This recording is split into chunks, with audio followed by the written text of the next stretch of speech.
Nanay Camp, it's a recognition na kanilang ginagawa, no? Nakita nyo naman dun sa ating session kahapon, no? Ang dami nilang ginagawa, pero very much involved pa rin sila sa komunidad. Gusto nila yung ginagawa nila. Nabibigyan sila ng espasyo, nabibigyan sila ng pagkakataon na sabihin kung ano yung mga pangangailangan nila. Kaya mga naging nanay yung naisip natin ng participants para sa Nanay Camp is alam naman natin na mas vulnerable sila in a sense na hindi na iaangat, hindi na unravel kung ano yung mga pinagdadaanan nila, pero ang dami-dami nilang nagagawa. It's basically raising awareness of the under-recognized roles of women in terms of the different roles that they play in life in general. Marami din silang role sa pamilya at sa community ng pangangalaga, pag-aalala sa anak at sa pamilya, sa community.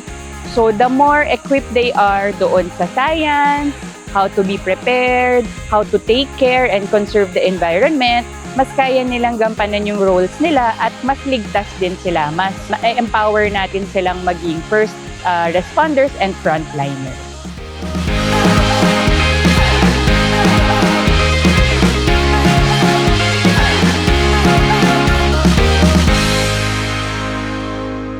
Gusto ko po kayong i-welcome lahat ngayon dito sa ating SILG Nanay Camp 2.0.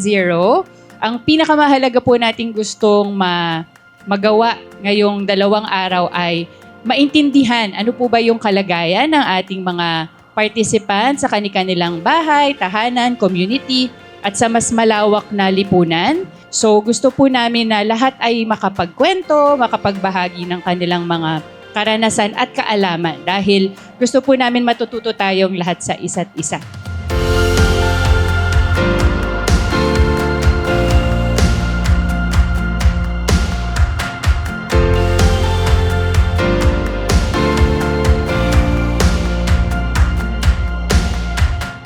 Yung Forest Foundation, through its SILG program, ang nag-organize nitong Nanay Camp. Kasi yung SILG gusto niya talagang magbuo ng mga platform and spaces kung saan ang mga nanay, mga kababaihan, lalo na dun sa involved sa environmental protection, ay nakakapag-usap-usap, nakakapag-share ng experiences, stories, at kanilang mga pinagdadaanan para matulungan yung isa't isa. Ninanaisa na namin na yung mga nanay natin na naging bahagi ng Nanay Camp 1 at Nanay Camp 2 ay mas magkaroon ng paglilinang ng mga natutunan nila. At sila mismo yung magboluntaryo kung ano yung mga nakikita nilang pangangailangan mula sa kanilang organisasyon at kanilang komunidad. Parang magkapit-bisig, no? Sinabi din nila kahapon, ang gusto nila ay magkapit-bisig para maprotektahan din yung kalikasan, no? Magdamayan tuwing may sakuna, ganyan. Part din yan ng broader goal ng Forest Foundation, no? Kasi kami ay isang forest conservation organization, biodiversity organization, pero ang pinaka nangunguna doon sa efforts na yon ay walang iba kundi yung communities din.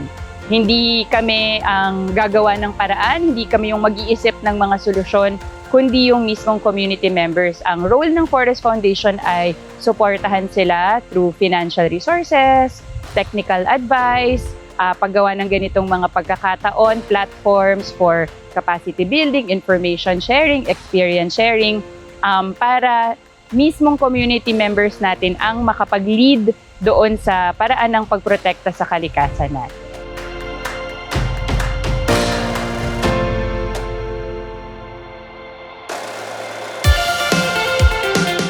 Ang masasabi ko lang po ay salamat po sa ating mga nanay dahil walang pagod na ginagawa kanilang trabaho nang walang sweldo. Tsaka salamat din sa kanila dahil nga kahit nagganon na maraming problema sa community, sa pamilya, ay hindi pa rin nila pinapabayaan yung nasa paligid nila. Ako po kami sa Ideas, lubos po kaming nagpapasalamat sa FEP kasi binigyan nila ng pagkakataon ng mga kababaihan na madagdagan pa ang kaalaman at mapalakas pa ito. Maligayang buwan ng mga kababaihan, no?